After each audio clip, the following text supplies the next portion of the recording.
ہمارا یہاں آنے کا مقصد کیا ہے؟ یعنی انسان کے ذہن میں بہرحال یہ تجسس بھرا یہ سوال پیدا ہوتا ہے، یہ انسان کے ذہن میں تجسس رہتا ہے، اس بات کا سوال رہتا ہے کہ ہم جہاں ہیں وہاں کون لایا، وہاں رہنے کا مقصد کیا ہے، اور پھر وہاں کب تک رہیں گے، ہم یہاں سے کب کوچ کریں گے۔ اسی طرح عزیزان محترم، جب اس کائنات میں انسان ہے تو یہ سوال لازمی ہے کہ ہمیں یہاں کون لایا، وہ کون سی طاقت ہے، وہ کون سی قدرت ہے جو ہمیں یہاں لے کر کے آئی ہے۔ دوسری دلیل اس بات پر کہ ہمیں خداوند عالم کو پہچاننا چاہیے، اس کی معرفت حاصل کرنی چاہیے، وہ یہ کہ فرض کیجئے ہم کسی میزبان کے یہاں جاتے ہیں، ہم اس کے یہاں رہتے ہیں اور وہ ہمارے لیے دسترخوان بچھاتا ہے اور وہ ہمارا خیال رکھتا ہے، ہماری ضروریات کا سامان فراہم کرتا ہے، تو ہمارے اندر اس بات کا احساس پیدا ہونا لازم ہے کہ ہم آداب میزبانی کا خیال رکھیں،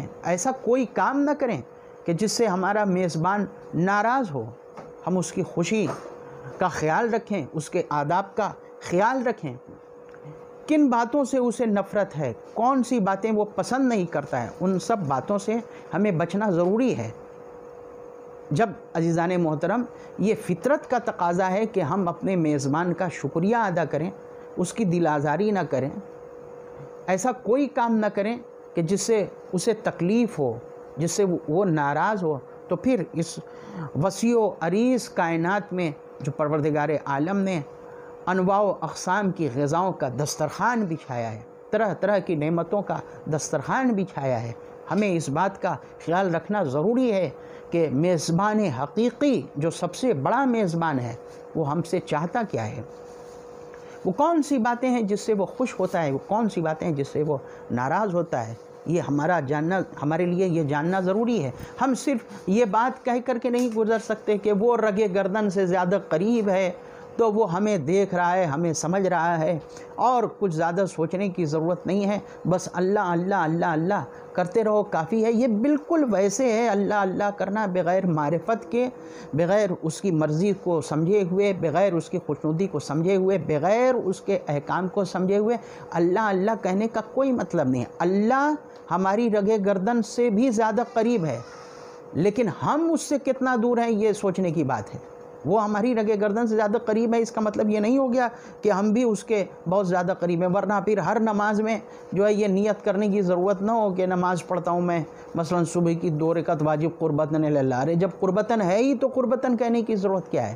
اس کا مطلب یہ ہے کہ نہیں، حضور ذہنی پیدا کرو، خوشنودی پروردگار کے لیے نماز پڑھو۔ اگر دکھانے کے لیے نماز پڑھو گے یا اس بات کا ارادہ کیے بغیر کہ ہم خوشنودی پروردگار کے لیے نماز پڑھیں تو تم نماز پڑھ کے بھی خدا سے دور رہو گے۔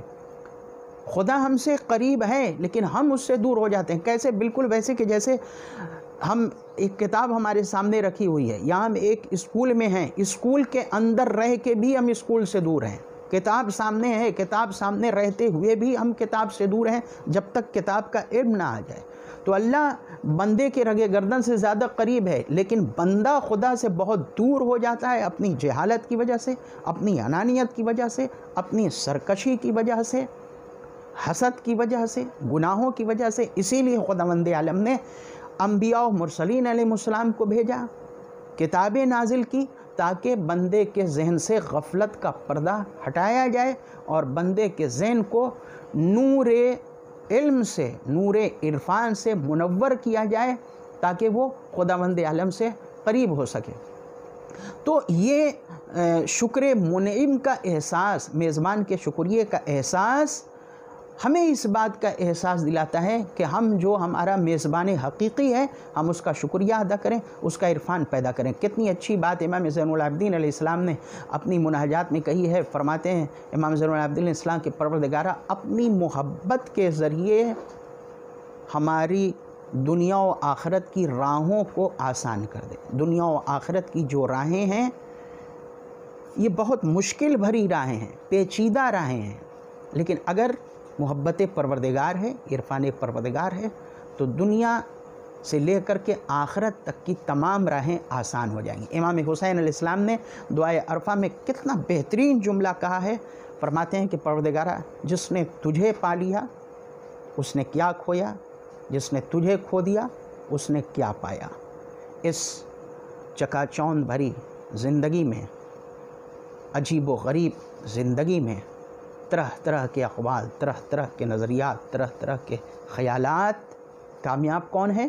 قرآن سے پوچھتے ہیں۔ سورہ زمر کی آیت نمبر 39 میں ارشاد ہوا، الذین یستمعون القول فیتبعون احسنہ اولئک الذین ہداہم اللہ۔ وہ لوگ جو دنیا میں ہر نظریہ سنتے ہیں، ہر طرح کی بات کرتے ہیں، لیکن پھر انتخاب کرتے ہیں ان باتوں کا، پیروی کرتے ہیں ان باتوں کی جو بہترین باتیں ہیں، سب سے اچھی باتیں ہیں۔ مطلب یہ کہ اسلام اس بات کی تعلیم نہیں دیتا ہے کہ دوسرے مذاہب کی باتیں نہ پڑھو، دوسرے نظریات کی باتیں نہیں سنو، نہیں سنو، ان کو بھی سنو، لیکن اس کے بعد تم فیصلہ کرو کہ حق کیا ہے، صحیح کیا ہے، غلط کیا ہے۔ جو عارضی باتیں ہیں وہ کیا ہیں، جو حقیقی باتیں ہیں وہ کیا ہیں۔ وہ بہترین باتوں کا اتباع کرتے ہیں۔ اولئک الذین ہداہم اللہ، یہی وہ لوگ ہیں جن کی خداوند عالم نے ہدایت کی، جن کی اللہ ہدایت کرتا ہے۔ تو معرفت پروردگار، عرفان پروردگار کا بہترین ذریعہ ہے قرآن مجید اور اقوال ائمہ معصومین علیہ السلام۔ ہم جتنا زیادہ قرآن مجید میں غور و فکر کریں گے، جتنا زیادہ اقوال ائمہ معصومین علیہ السلام میں غور و فکر کریں گے، اتنا ہی زیادہ ہم اپنے پروردگار سے اور اپنے معبود سے قریب ہوں گے۔ والسلام علیکم ورحمۃ اللہ وبرکاتہ۔